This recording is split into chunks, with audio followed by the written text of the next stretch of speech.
राम का नाम, परमपिता परमात्मा का याद करने का तरीका, जिसे गुरु मंत्र या मेथड ऑफ मेडिटेशन कहें या कलमा, शब्द कहें या नाम, मतलब एक ही है। ये कैसे काम करता है, किस तरह से काम करता है? मालिक का नाम आदमी के अंदर की उन शक्तियों को जगा देता है जो दबी बैठी हैं, जो दब चुकी हैं, जिन्हें आत्मिक शक्ति कहें तो गलत नहीं होगा, या सोल पावर कहें तो भी गलत नहीं होगा।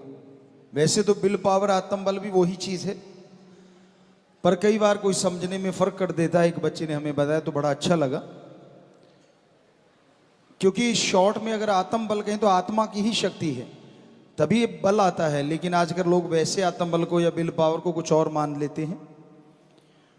तो आत्मिक शक्तियां जागृत करना ही बेहद जरूरी है, और जब तक वो जागृत नहीं होती, आदमी शांति का अनुभव, खुशी का एहसास नहीं कर पाता। तो आत्मिक शक्तियों को जगाने के लिए एक खुराक चाहिए। जिस तरह बच्चे खेलते हैं, काम धंधा करते हैं, तो उसके लिए बॉडी पावर चाहिए, दिमाग तेज होना चाहिए, तभी यह संभव है।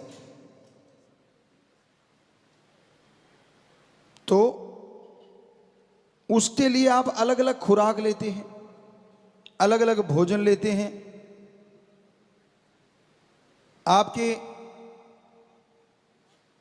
कोई ना कोई उस्ताद, कोई ना कोई टीचर, कोई ना कोई कोच आपको शिक्षा देते हैं कि कैसे आप अपने विल पावर को जगा सकते हैं, या अपने आत्म बल को बढ़ा सकते हैं, या अपनी बॉडी पावर को कैसे बढ़ा सकते हैं, कैसे दिमाग को तेज कर सकते हैं।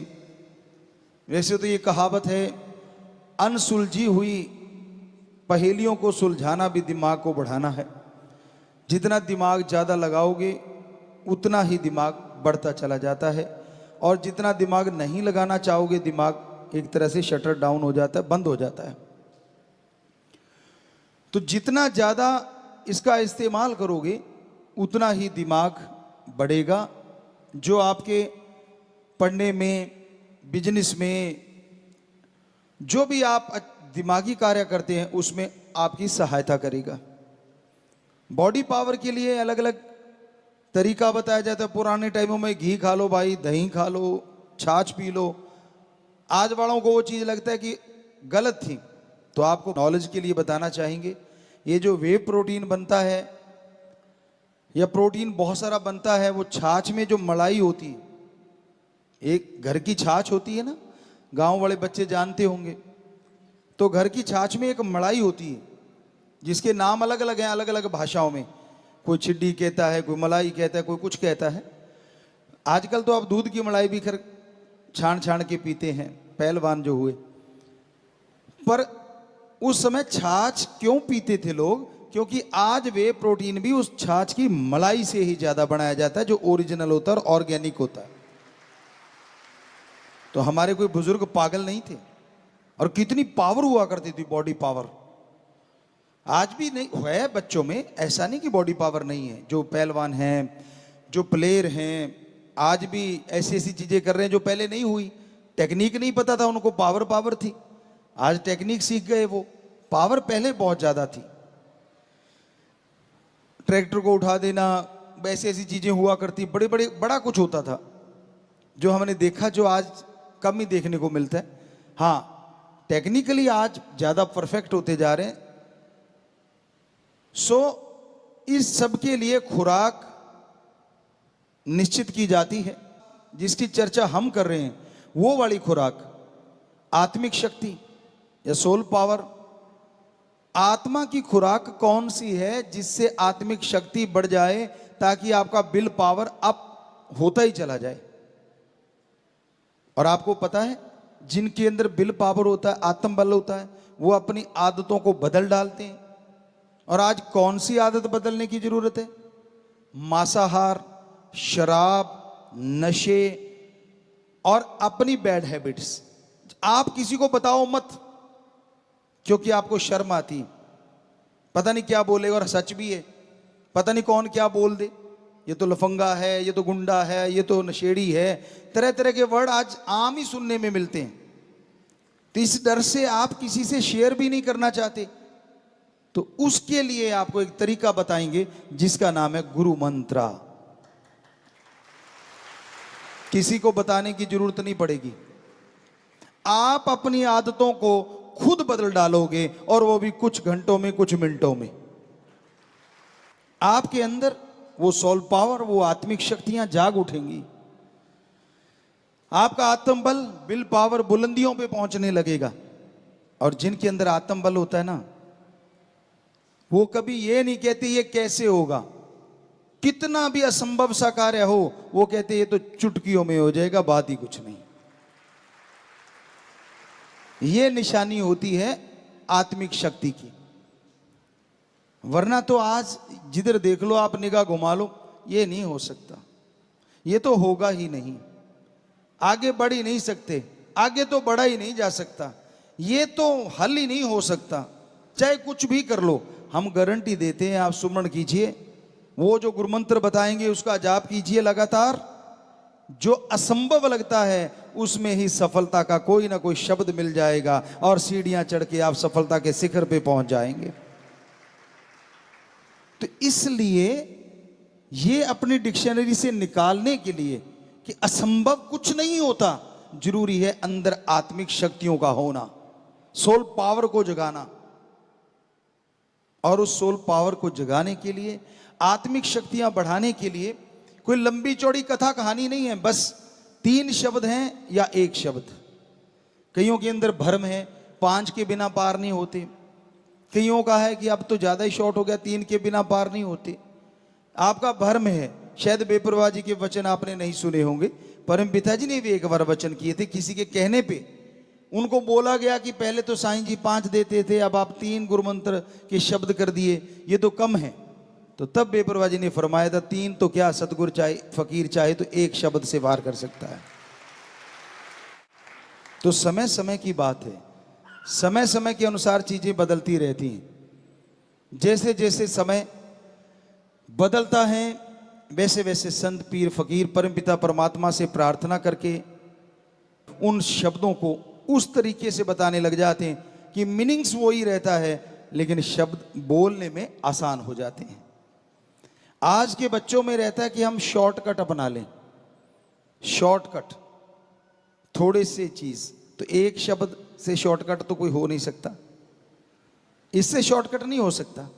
तो इसलिए बड़ा ही आसान सा तरीका होगा, आप जब सुनेंगे, अच्छा नाम इतना बड़ा, गुरु मंत्र और शब्द 1, लेकिन जब आप जाप करेंगे वो 1 ही 1 से मिला सकता है, इतनी पावर है उसमें।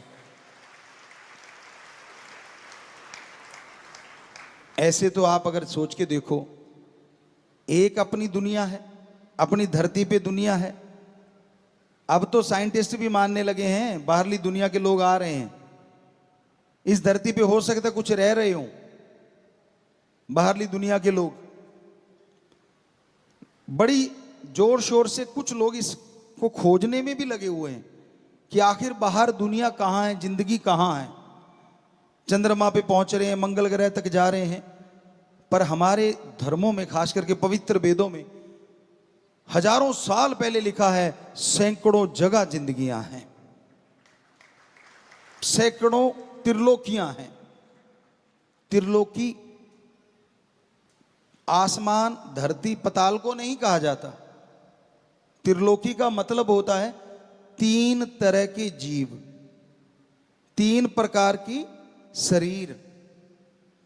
एक वो शरीर जो दिखते हैं, जिसे धर्मों में लिखा स्थूल काय, जैसे हमारा शरीर है, पशु पक्षी परिंदे हैं, पेड़ पौधे हैं, ये कहलाते हैं अस्थूल काय। पृथ्वी, पानी, अग्नि, वायु, आकाश 5 तत्व से निर्मित हैं। इनमें कोई 3 ज्यादा है, किसी में 2 ज्यादा है, किसी में 1 ज्यादा है। इंसान में 5 बहुत है, लेकिन जो आकाश तत्व औरों में नहीं है, इसलिए इंसान में वो तत्व औरों के मुकाबले बहुत ज्यादा है। वैसे तो आदमी में भी पानी ज्यादा है। तो इस तरह वो एक बैलेंस बन जाता है जब आकाश तत्व ज्यादा आ जाता है। तो ये स्थूल काय है। एक है सूक्ष्म काय। चाहे आप कितने भी पढ़े लिखे हो, साइंटिस्ट को हम चैलेंज करते हैं, आप सुन लो एक बार, फिर बताना गलत क्या है। क्योंकि धर्मों को हमने विज्ञान के दृष्टिकोण से पढ़ा, सदगुरु जी की कृपा से, उनके हुक्म से। खुद नॉन मेडिकल के स्टूडेंट रहे तो इसलिए बड़ा आसान हो गया। गुरु जी कहने लगे धर्मों को विज्ञान के दृष्टिकोण से पढ़ो, और जब हमने पढ़ा तो गजब हो गया कि धर्म तो महासागर है विज्ञान का, विज्ञान तो एक छोटी सी नदी है जो उसमें से निकली है कल परसों। तो क्या है कि सूक्ष्म काय शरीर कौन से हैं जो खुली आंखों से दिखने में नहीं आते। आप उन्हें बैक्टीरिया कह लें, उदाहरण के तौर पे वायरस कह लें, या उससे भी और सूक्ष्म है जो आज तक आप पकड़ नहीं पाए।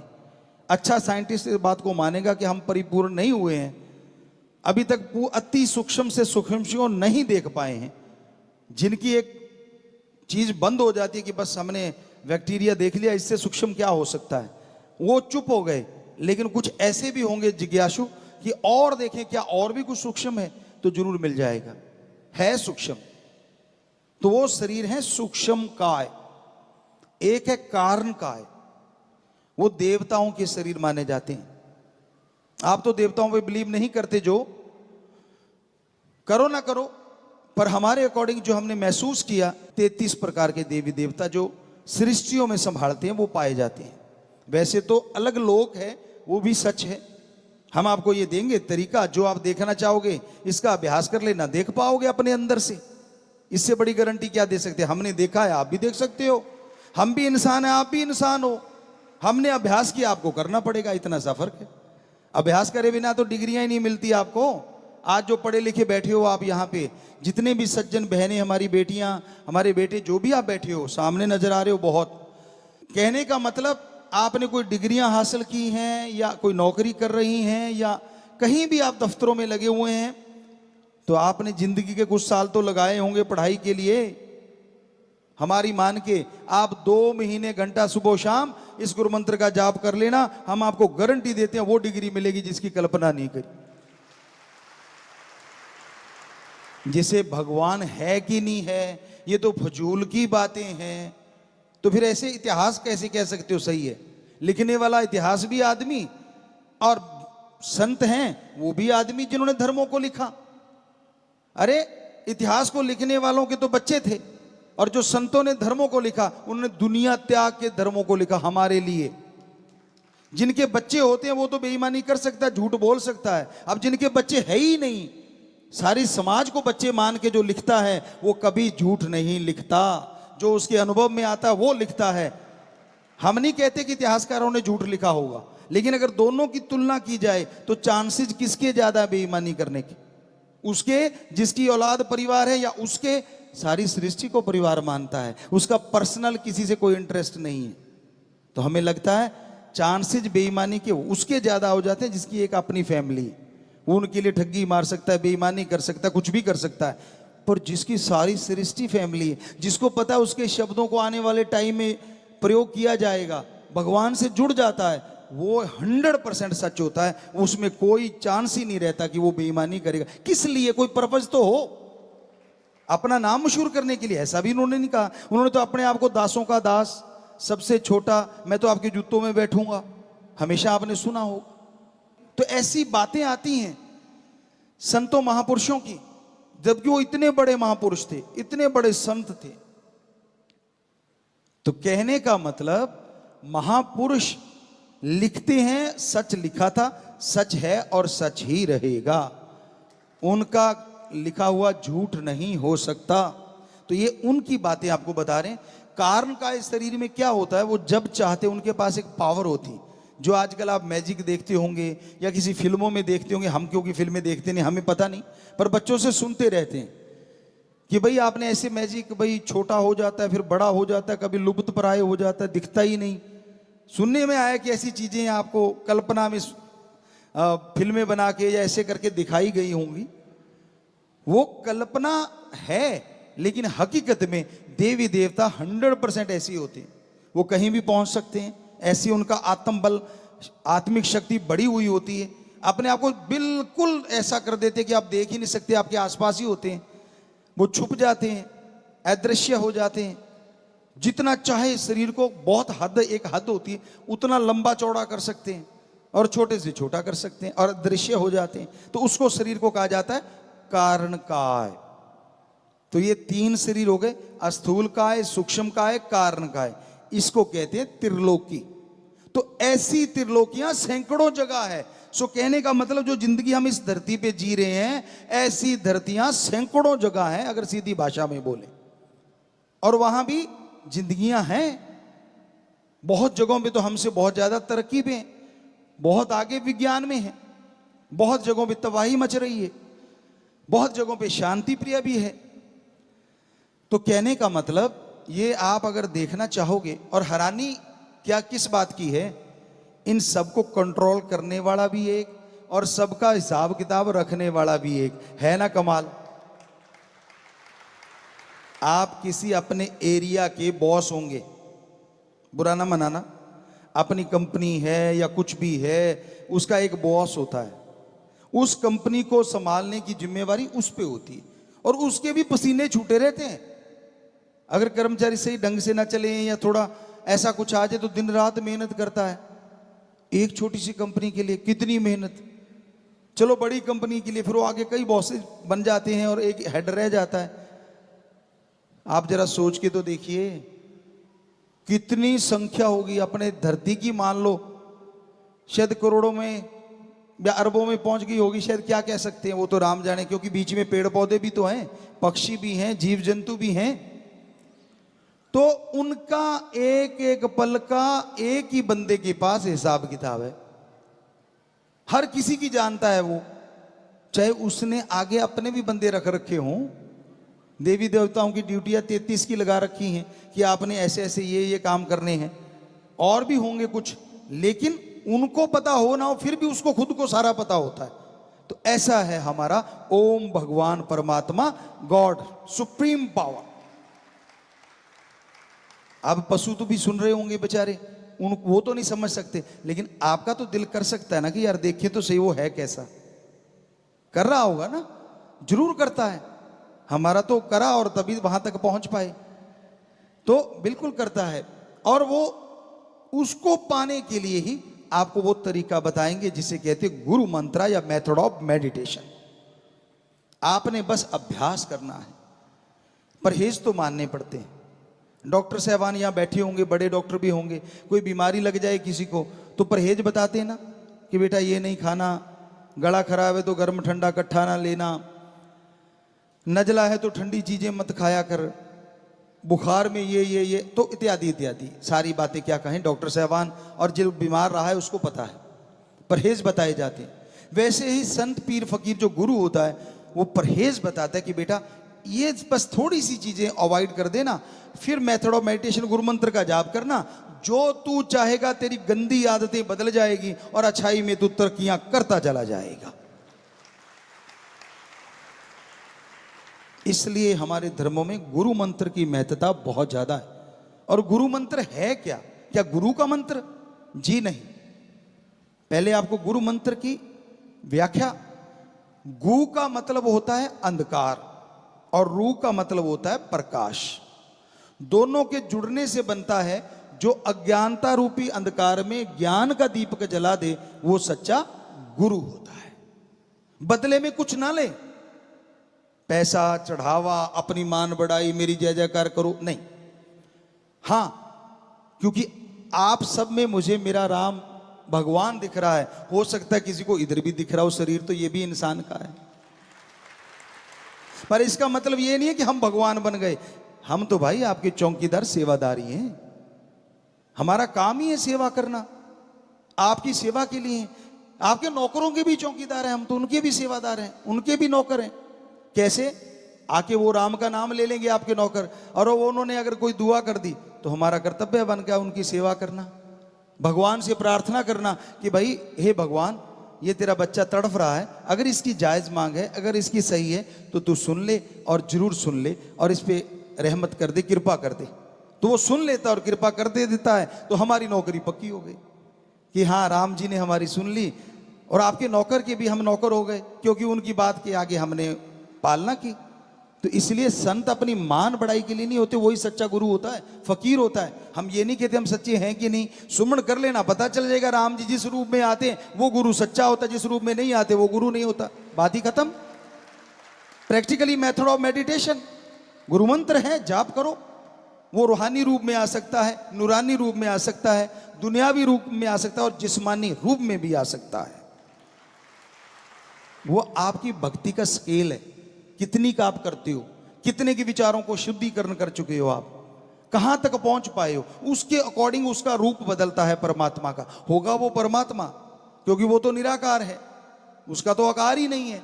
लेकिन आप कैसे मान लोगे निराकार को, जब तक वो किसी आकार में नहीं आएगा। इसलिए वो उस आकार में आता है जिसमें वो अपना प्रचार करवाता है, यानी सच्चे संत पीर फकीर के रूप में आपको आके दर्शन देगा। दुनिया का क्या है, दुनिया तो बोलते रहना है, कुछ भी कह सकती है, आज तक किसी को नहीं छोड़ा। एक छोटा सा उदाहरण, बस कुछ चंद बातें और, तो गुरु मंत्र की थोड़ी सी बात आपको बता दें। अब रह गया मंत्र, मंत्र कहें शब्द, मेथड, विधि, युक्ति। तो गुरु मंत्र का पूरा मतलब है वो शब्द जो गुरु ने खुद करके देखे हों, वो भगवान का नाम जो गुरु ने खुद जाप किया हो, अभ्यास किया हो। वो गुरु क्या कहता है, मैं भी इंसान हूं, आप भी इंसान हैं, मैंने इन शब्दों का जाप किया और मुझे मेरा भगवान मिला, सारा कुछ मिला, सब कुछ दिखा। अगर मुझे दिख सकता है तो मैं इंसान हूं, तो आप भी इंसान हैं। आप जाप करोगे तो आपको क्यों नहीं दिखेगा। आज तक हमने 6.5 करोड़ लोगों को ये गुरु मंत्र बताया, जिसका अभ्यास हमने किया, और जिन जिन ने भी अमल किया सारे कह रहे हैं जी 100% हमें नजारे आए, कहीं ना कहीं कब ना कभी दर्शन हुए। तो बच्चों, कोई नया आके बैठता है, कोई नया सुनता है, जरा सोचिए, अगर ये 6.5 करोड़ों में से लगभग जिन्होंने अभ्यास किया 95 से 100% तक लोगों को वो नजारा आया, तो आपको क्यों नहीं आएगा। भगवान ने क्या आपका कोई दुश्मनी है। बात ये, इन लोगों ने जाप किया, आपने करना है, करोगे तो झोलियां भर जाएंगी, करोगे तो नजारे आ जाएंगे। अभ्यास बिना कुछ नहीं। संत सिखाते हैं, एक टीचर, उदाहरण, एक टीचर, एक मास्टर, एक लेक्चरर क्लास में आता है, क्या करता है, आपको पढ़ाता है ना, आपके उलझे हुए सवालों को सुलझाता है ना, लेक्चर देता है ना, और आप पूरी क्लास सुन रही होती, क्योंकि हम भी तो पढ़े हैं उसी क्लासों में, सुन रहे होते हैं। बहुत बच्चे मेरिट में आ जाते हैं, कई फर्स्ट डिवीजन ले जाते हैं, और जो पीछे से जो वो कागज की बत्तियां बना मारते रहते हैं वो फेल हो जाते। अब बताइए, इसमें मास्टर की कमी है या ना मानने वाले की कमी। मास्टर ने तो सबको पढ़ाया, तो फिर मेरिट कैसे आ गई अगर मास्टर में कमी है। तो गुरु बेचारा क्या कर सकता है अगर मानने वाला ही ना माने। तो इसलिए संतों का काम बताना होता है, और कोई जादू नहीं करना होता। ऐसे वो तो जादूगर करते होते, पुराने टाइमों में गिली गिली अप्पा या ऐसा कुछ बोला करते थे, क्योंकि जादूगरों के खेल भी हमने देखे, समाज में रहे हैं तो देखा है, या शुर शर ऐसा कुछ करते होते हैं वो। तो वो हाथ की सफाई के लिए कि आप उधर देखो, उधर से क्या रहा है, इतने में काम कर दिया, आप उधर देखते रह गए, उसने वो निकाल दिया जो जादू था। तो ये तो हमने तो देखे थे, पकड़ भी लेते थे, पर बोलते नहीं थे कि बेचारे का रोजगार है, आपा क्या लेना, बढ़िया सबका एंटरटेनमेंट हो रहा है। तो होती तो हाथ की सफाई, लेकिन इधर वो जादू नहीं है, ना कोई जादू टोना, ना कोई ऐसी बात। तरीका हम बताएंगे, जाप आपने करना है, गारंटी हमारी है, करोगे तो 100% रिजल्ट आएगा। आपने देखा सबके आया, तो आपके क्यों नहीं आएगा, इतना सी बात है। तो अब वो जो आपको कहा कि बताते हैं, तो परम पिता जी सच्चे दाता रहबर शास्त्रनाम जी शाह मस्तान जी दाता ने फरमाया, भजन में भी लिखवाया, एक सच्ची घटना होगी, किसी टाइम की, बहुत पहले की कह सकते हैं। तो दोनों बाप बेटा जा रहे थे और एक उनके पास सवारी के लिए खच्चर होती थी, घोड़े होते थे, गधा होता था। अपने अपनी हैसियत के अनुसार बेचारे ले ऊंट होता था, कोई हाथी वाले भी होते थे। तो वो उनके पास गधा था, तो उन्होंने गधे से बड़ा प्यार था। तो दोनों ठीक थे, तंदुरुस्त थे और चल पड़े। ये चलो आप बाजार से कोई बिजनेस व्यापार कुछ सामान लेके आना है, तो इस पे ला देंगे, तो बेचारे को उतनी देर आप क्यों तकलीफ देनी है। पैदल लोग चल के पसंद करते थे, तभी तंदुरुस्त रहते थे। आजकल तो रसोई में भी टॉयलेट, मतलब बुरा ना मानना, साथ में अटैच होगी कि बनाते बनाते आ जाए तो करके फिर आ जाए, दूर जाना ही ना पड़े। आने का भी टाइम नहीं है, पता नहीं कब आ जाए, क्योंकि खाने का टाइम नहीं कब खा लें, तो आने का भी टाइम नहीं कब आ जाए, ये भी तो चक्कर है ना। पहले सारा कुछ टाइम के अनुसार होता था। तो वो पैदल चलना भी आज आप किसी डॉक्टर से पूछ लो, जबरदस्त एक्सरसाइज है। कई आज स्पेशली चलते हैं, सुबह सुबह चलते हैं और बहुत ही बढ़िया है। उसे कहते हैं मैं वॉकिंग पे जा रहा हूं, मतलब लोगों को थोड़ा कंपटीशन सा भी कर लेते, मैंने इतने कदम चले, तूने कितने चले। बढ़िया है ये कदम कंपटीशन, बढ़िया कर रहे हो तो अच्छा है, कोई बात नहीं। तो वो पैदल चल दिए कि चलो आते टाइम तो बेचारे पे बोझ लदने हैं, लाद के लाएंगे, चल के चलते हैं। अब वो पैदल जा रहे हैं, रास्ते में एक गांव आया, लोग हंसने लगे, कहते इन जैसा कोई मूर्ख होगा। कहते क्यों? अरे कहते यार दोनों पैदल जा रहे हैं और ये सवारी इनके पास में, हैरानी की बात है। अब बाप थोड़ा मजबूत था, बेटा अभी यंग हो रहा था, तो बाप को लगा कि यार बेटे को बिठा देते। उसने बेटे को बिठा दिया और खुद आगे उसकी वो रस्सा जो होता वो कंधे पे डाला और चल पड़ा। अब आगे कुछ लोग आए तो हंसने लगे, कहते मुस्टंडा है, हट्टा कट्टा हष्ट पुष्ट, गधे पे बैठा और अपने बाप को पैदल चला रखा है। वो कहता बापू आजा। बेटा आगे हो लिया, अब कंधे पे वो उसने डाल ली और बाप बैठा। तो अगला गांव आया, वो हंसने लगे, कहते इसको शर्म नहीं आती है अधेड़ को, है अच्छा भला है, तंदुरुस्त है, छोटे से बच्चे को आगे चला रखा है। बाप कहता बेटा अब क्या करें? कहता तू भी आजा। बेटे को कहने लगा तू भी आजा, और तो कोई तरीका नहीं। बेटे ने पूछा क्या करें बापू? कहता तू भी आजा। अब दोनों चढ़ के अगला गांव आया, कहते ओ हो कितना बुरा जमाना आ गया। कहते क्यों? दूसरा पूछता क्यों? कहता वो सामने देखो बेचारा बोल नहीं सकता, इसलिए पे एक गधे पे दो बैठे जा रहे हैं। दोनों ने एक दूसरे को देखा, कहते अब क्या करें? गांव कहते अब और कुछ नहीं रहा, इसको उठा के अपने ऊपर बैठा लेते। भोड़े थे, थोड़े सीधे साधे थे, पावरफुल थे, वरना गधे को उठा लोगे ऐसी दुलत्ती झाड़ेगा, पता नहीं 32 भी बाहर आ सकती है। पर वो पावरफुल थे उस टाइम के लोग। उन दोनों ने उसको उठाया और कंधे पे रख लिया, पुल पार करने लगे। या तो उनको किसी गधे को तेल की वो स्मेल आ गई, बेपरवाही फरमाया करते थे कि शायद कोई मिट्टी का या कैरोसिन उस समय होता था, तेल वगैरह, या किसी चीज की स्मेल आ गई। तो वो पुल के ऊपर से जा रहे थे तो गधे को छींक आई, दौलती सी झाड़ी उसने, वो हाथ से छूट गया, धड़ाम करके नदी में गया। अब दोनों बैठे वहां रो रहे हैं कि अब ये क्या हो गया। तो हमारा कहने का मतलब, आज तक क्या आपने सुना है किसी ने पूरी दुनिया को खुश कर दिया हो? हमने तो नहीं सुना। बुजुर्गों से बेपरवाही से पूछा, उन्होंने भी बताया कि कभी नहीं सुना। तो इस दुनिया को खुश करने के चक्कर में अपना कबाड़ा मत करवा बैठना। ये तो ना तो किसी पे खुश हुई है। श्री रामचंद्र जी आए, विष्णु जी के अवतार, कृष्ण जी के रूप में आए, विष्णु जी के अवतार, उनको नहीं छोड़ा, 14 साल वनवास जाना पड़ा। तो आम आदमी की तो औकात क्या है? ये दुनिया नहीं किसी को छोड़ती, लेकिन अगर रास्ता सच्चा है, दृढ़ता से चलते जाओ, राम जी आपके साथ हैं, परमपिता परमात्मा आपके साथ। दुनिया से क्या लेना? अब संत का काम समाज को सुधारना है। आपको जन्म देने वाले माँ बाप होंगे, वो आपके माँ हैं, बाप हैं, लेकिन एज ए संत जो भगवान की औलाद है वो हमारी पहले औलाद है। और हमें दर्द है अपने बच्चों का जो नशे में मर रहे हैं।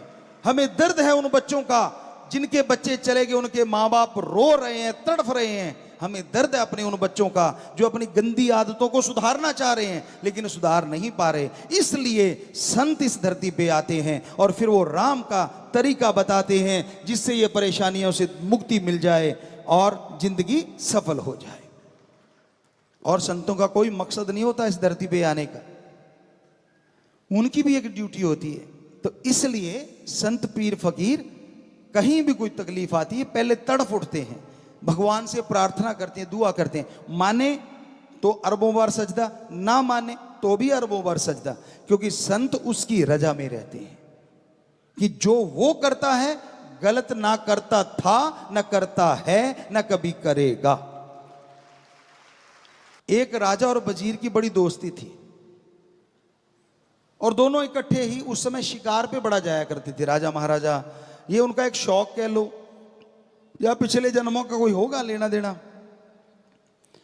तो शिकार पे जाते थे दोनों इकट्ठे और शिकार खेल के वापस आ जाते थे। तो एक दिन वो गए, राजा ने तीर चलाया, शिकार तो मर गया, लेकिन इधर से राजा का अंगूठा, जैसे उसका जो लास्ट तीर का होता है, जैसे वो हिस्सा गया तो अंगूठा कटा और फिर तंचा से अंगूठा टकराया, अंगूठा कट के नीचे गिर गया। तो राजा चीखा, वजीर कहने लगा जी क्या हुआ? कहता अंगूठा कट गया।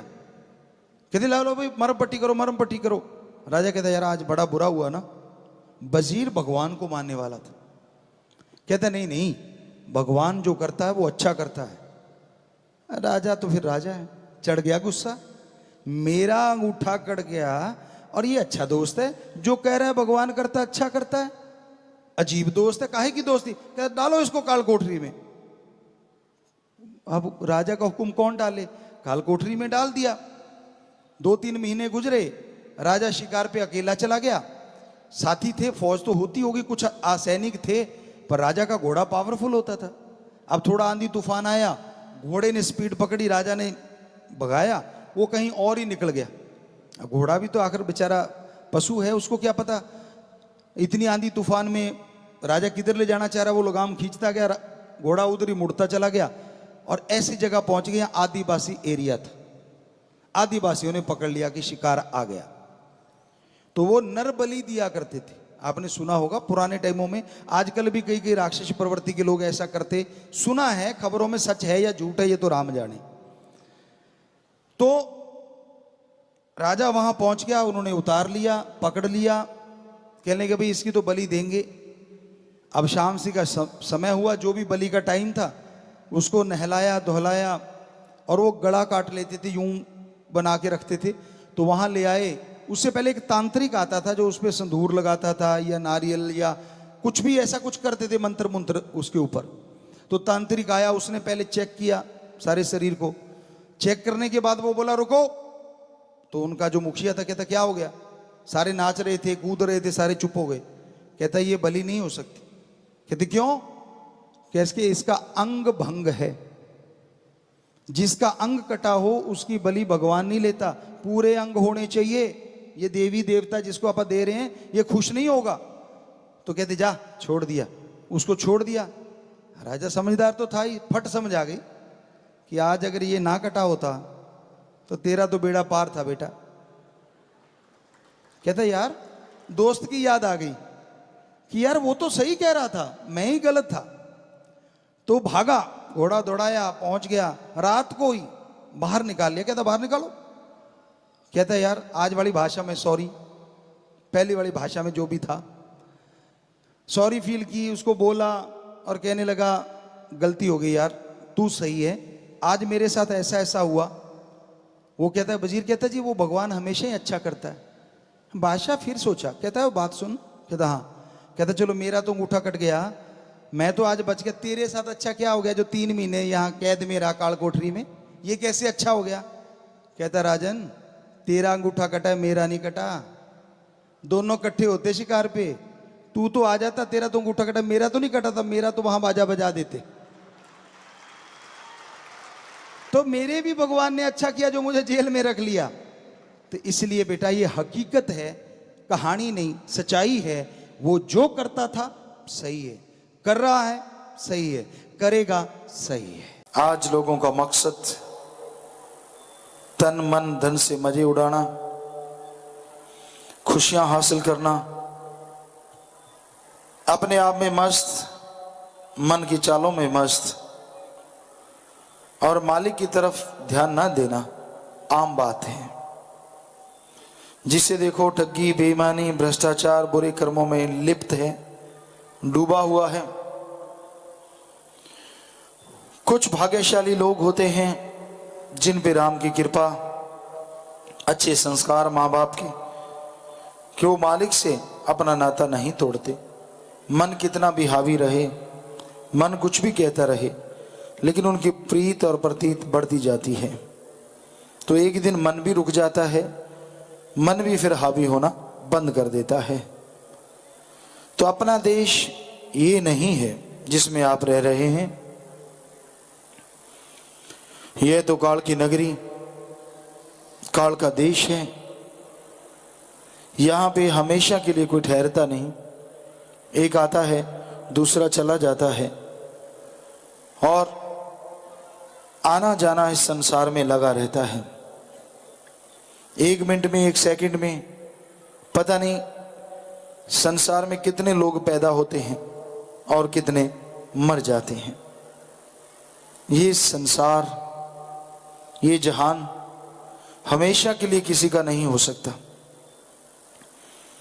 बचपन, जवानी, अधेड़ अवस्था, कोई कोई बुजुर्ग अवस्था तक पहुंचते हैं और अपना किरदार अदा करके जितना समय प्रभु ने लिखा है उतना समय भोग के इस संसार से चले जाते हैं। पर इस दरमियान अगर अल्लाह वाहिगुरु मालिक का नाम जपा तो उस इंसान को बेहद खुशियां मिलती हैं, आवागमन से मुक्ति मिलती है, जीते जी गम, चिंता, टेंशन, परेशानियों से मुक्ति मिलती है, मरने के बाद आवागमन से मुक्ति मिलती है। बिना कहे सब कुछ मिल जाता है। जो सच्चे दिल से अपने सदगुरु मौला को याद करते हैं, दृढ़ यकीन रखते हैं, बिन मांगे मोती मिले, मांगे मिले ना भीख। बिन मांगे मोती, हीरे, लाल, जवाहरात, मालिक कोई कमी छोड़ता ही नहीं। पर आदमी को दृढ़ यकीन हो, दृढ़ विश्वास हो, फिर ही सारे खजाने मिलते हैं। जैसी इंसान का यकीन डगमगाता है, समुंदर के किनारे प्यासे वाली बात हो जाती है। समुंदर में तो चलो खारा पानी है, इंसान इसलिए प्यासा रहता है, पर जरा सोचिए अगर कोई समुंदर मीठे पानी का भरा हो और उसके किनारे भी अगर कोई प्यासा रहे तो कितनी हैरानी की बात है। उसी तरह इंसान का जब यकीन डोल जाता है, जब उसकी हवश, जब उसका मन, जब बुराइयां उस पे छा जाती हैं, तो कोई गुरु पीर की बात अच्छी नहीं लगती, कोई संत पीर फकीर की बात पे खुशी नहीं आती। ऐसे में इंसान गुमराह होता है, मन के हाथों चढ़ना शुरू हो जाता है और धीरे धीरे मन जालिम बेड़ी डुबो देता है। ठीक है, संत पीर फकीर की बातों पे यकीन नहीं तो आप नाम का जाप करके देख लो, नाम का सुमरन करके देख लो, अपने आप बात सामने आ जाएगी कि संत जो बात कहते हैं, पीर फकीर जो बात कहते हैं, उनमें कितनी सच्चाई है। कि आप नाम जपें, सुमरन करें और कभी किसी का बुरा ना सोचें, सबके लिए भला मांगो, सबका भला करो, यकीनन मालिक आपका भला जरूर करेंगे। तो इंसान को अपने अंतःकरण की सफाई करना अति जरूरी है और उसके लिए कोई घर बार नहीं छोड़ना, काम धंधा नहीं छोड़ना। घर परिवार में रहते हुए, बाल बच्चों में रहते हुए थोड़ा थोड़ा सुमरण करते रहो और जिनके पास सेवा का सुनहरी अवसर है वो सेवा करें, क्योंकि सेवा का मेवा हाथों हाथ नगदो नगद जरूर मिलता है। जो भी जीव सेवा करते हैं मालिक अंदर बाहर कोई कमी नहीं छोड़ते और हमने ये देखा है सेवा करने वालों की किसी भी तरह की कोई कमी नहीं रहती, हमेशा खुशियों में लीन रहते हैं, खुशियों में माला माल रहते हैं, किसी भी तरह की कमी नहीं आती, बल्कि मालिक के रहमो करम से माला माल होते रहते हैं। और हैरानी की बात यह है कि आपने कोई पैसा नहीं देना, कोई टैक्स अदा नहीं करना, कुछ भी नहीं, बस आप सुमन कीजिए और फिर आपके लिए खुशियों का स्रोत खुल जाएगा। जैसे एक बांध लगा देते हैं पानी को रोका जाता है और अगर वो बांध खोल दो तो पानी विकराल रूप धारण कर लेता है, वो तबाही मचाता है। उसी तरह काल ने ओम हरि अल्लाह मालिक गौड़ खुदा वाहिगुरु राम के उस अमृत आबो हयात में बांध लगा दिया है। काम वासना का, क्रोध लोभ मोह अहंकार मन माया का जबरदस्त बांध लगा हुआ है। और आप अगर सुमरन करके, भक्ति इबादत करके इस बांध को छिन्न भिन्न कर दो तो जैसे अमृत आबो हयात मालिक का चलेगा, काल की तमाम बुराइयों का चकना चूर कर देगा। और यही नहीं, वो अमृत वो आबो हयात आपकी आत्मा को बिठा के मालिक के नज़ारे दिखाएगा और दर्श दीदार के काबिल बना देगा। अगर आप चाहते हैं कि अल्लाह वाहिगुरु राम सतगुरु मौला हमेशा आपके पास रहे, एक क्षण दूर ना हो, तो बड़ा आसान सा तरीका है। आप राम नाम का सुमरण करके काल के इन बंधनों को तोड़ डालो तो मालिक के दर्शन होंगे और उसकी दया में रहमत के काबिल आप बनते चले जाएंगे और वो तमाम खुशियां आपको मिलेंगी जिसकी आपने कभी कल्पना भी नहीं की होती। हमारा फर्ज बताना है, मानना न मानना वो आपकी मर्जी है। इंसान सुन के मान ले तो कोई कमी नहीं रहती, पर मन मानने नहीं देता। मन अड़चने खड़ी कर देता है, रुकावटें खड़ी कर देता है और क्या कहता है, कोई फायदा नहीं, ये सब झूठ है, कुछ मिलने वाला नहीं। जिंदगी में ठोकरें लिखी हैं तो लिखी हैं, नहीं, ये गलत है। जब आप नेगेटिव सोचते चले जाते हैं तो पॉजिटिव खुशियां कहां से आएंगी? जब आप गलती सोचे जा रहे हैं कि मेरे को खुशी नहीं मिलेगी, मेरे साथ ऐसा नहीं होगा, मेरा मौला मेरा राम मेरे पे खुश नहीं होगा, हर टाइम आप नहीं नहीं करते जा रहे हैं, तो एक तरह से आप खुद ही ये मांग रहे हैं कि ऐसा हो। इसलिए आदमी को अपने विचारों से हमेशा पॉजिटिव रहना चाहिए। नहीं, अल्लाह राम से मेरी कोई दुश्मनी नहीं है, वो मेरे को कोई कमी नहीं छोड़ेगा। ठीक है, कोई कर्मों का चक्कर आ जाता है, उसकी खुशियों से इंसान वंचित हो जाता है, कुछ देर के लिए खाली हो जाता है, पर इसका मतलब ये ना सोचे कि उसको जिंदगी भर कोई खुशी नहीं मिलती, हो ही नहीं सकता। उसको लाज है, वो अपने भक्तों की लाज रखता था, रखता है और सैकड़ों हजारों गुना बढ़ के रखता रहेगा। इसलिए निराश नहीं होना चाहिए किसी इंसान को। निराशा का दूसरा नाम मन है। मन का काम है निराशा पैदा करना। ना भाई, तेरा कुछ नहीं बन सकता। दो चार उंगली लगाने वाले होते हैं, वो भी ऊपर से बिल्कुल वो कहते हैं कि आखिरी हथौड़ा मार देते हैं, हाँ भाई तुझे नहीं खुशी मिल सकती, तू तो बेकार हो गया। नहीं नहीं, बिल्कुल गलत। एक घर में बेटी पैदा होती है, बेटा पैदा होता है, माँ बाप को कितना फिक्र हो जाता है कि मेरा बेटा है, मेरी बेटी है, अच्छे संस्कार देता है, कहीं नाम ना डुबो दे, नेक इंसान बनाता है। और फिर विवाह शादी का फिक्र होता है।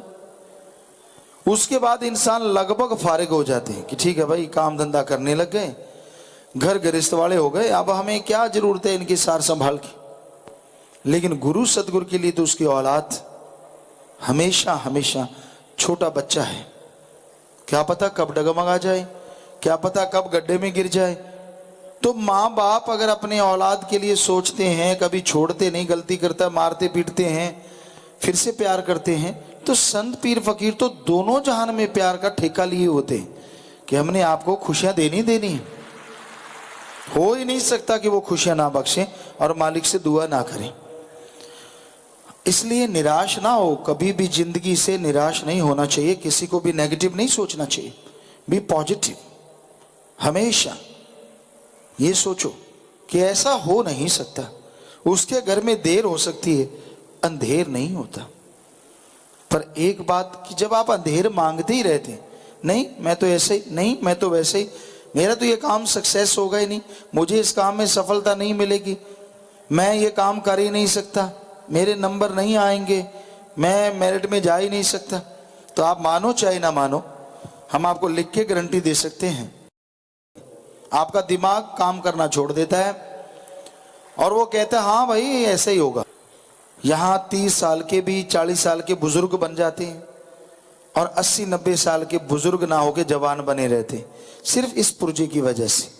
ये पुर्जे ही ऐसा फिट किया है भगवान ने। सो पॉजिटिव, कभी भी नेगेटिव ना सोचो जिंदगी में। कभी ना सोचो कि मेरे से ये नहीं होगा, वो नहीं होगा, फला नहीं होगा। क्यों नहीं होगा? आपकी क्या भगवान से दुश्मनी है? कोई भी नहीं। आप सोच के देख लो, कोई दुश्मनी नहीं है। फिर कैसे हो सकता है कि भगवान आपको खुशियां ना दे? अरे इंसान क्या कहते हैं आपको, लोग क्या कहते हैं, उनकी सुनोगे तो एक दिन भी गुजार नहीं पाओगे। क्योंकि आदमी कहते जितने मुंह उतनी बातें। एक ने सुनी, किसी ने कह दिया पंख उड़ रहा था, दूसरा कहता, दूसरे को सुनाने लगा, कहता चिड़िया उड़ रही थी।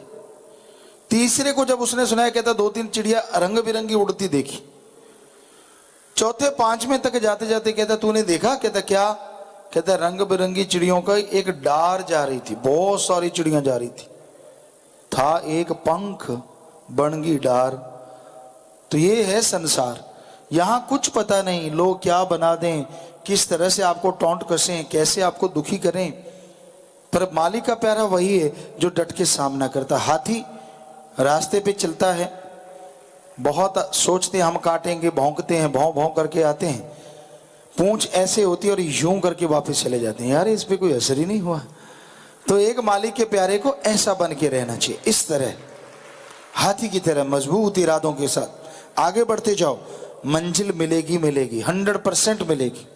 हो नहीं सकता कि मंजिल आपको ना मिले। इसलिए मन के हाथों मजबूर ना बनो, किसी मनमते की बात ना सुनो। आपने अगर अपने आप को मालिक को सौंपा है तो मालिक को भी फिक्र है। जब आप मालिक के बन गए हैं तो जिसके आप बने हैं उस मालिक को भी फिक्र है कि भाई ये मेरा बच्चा है, मेरी औलाद है, वो आपको कैसे दुख आने देगा, कैसे परेशानी आने देगा। फिर भी अगर कोई परेशानियां आ गई, कोई मुश्किलें आ गई, तो वो कर्मों का दायरा है। आपने क्या सुमरण किया, क्या सेवा की? अगर की होती तो वो कर्मों का दायरा थोड़ी देर में कट जाता।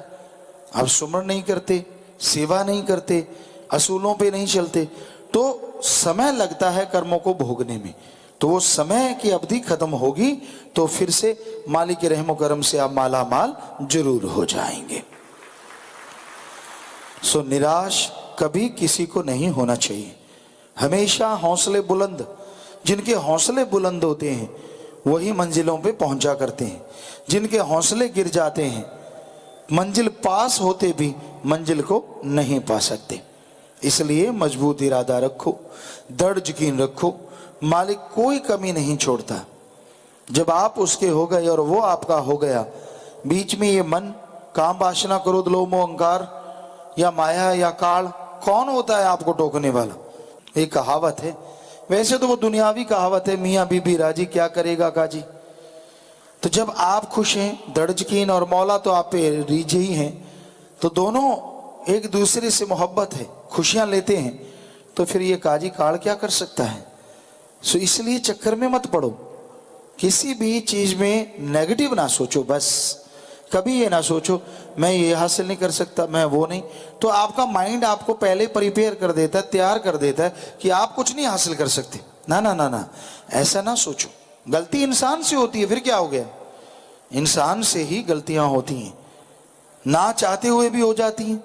हो गई, सच्चे दिल से तौबा कर लो। दुनिया के सामने ना करो, अपने सतगुरु के सामने कर लो, मौला के सामने कर लो। यकीन मानो जिस पल तौबा कर लोगे और अगर वो तौबा कबूल हो गई, अगले ही पल खुशियों का समुंदर आपके लिए ठाठा मारता नजर आएगा। सो हम तो हाथ जोड़ के आपसे प्रार्थना करते हैं, नेगेटिव ना सोचा करो, गलत ना सोचा करो। क्यों जिंदगी को बर्बाद करते हो? नेगेटिव सोच सोच के आप फेल होते हैं, सक्सेस नहीं होते। नेगेटिव सोच सोच के आप दुखी होते रहते, बिना वजह अपने आप को परेशान करते रहते, बिना वजह दुखी होते रहते। सो इसलिए भाई, इस काल की नगरी में हमेशा तो रहना नहीं, पर जितनी देर रहनी है, जितनी अवधि बनी है, जितने श्वास मिले हैं, उनको भोगो तो बहारों की तरह। पतझड़ का मौसम आने ना पाए, बहार बनी रहे जिंदगी। और ये संभव है संत पीर फकीर के वचन सुन के अमल करने से। इंसान सुने, अमल करे, पतझड़ कभी नहीं आती, मौसम बहार हमेशा छाया रहता है।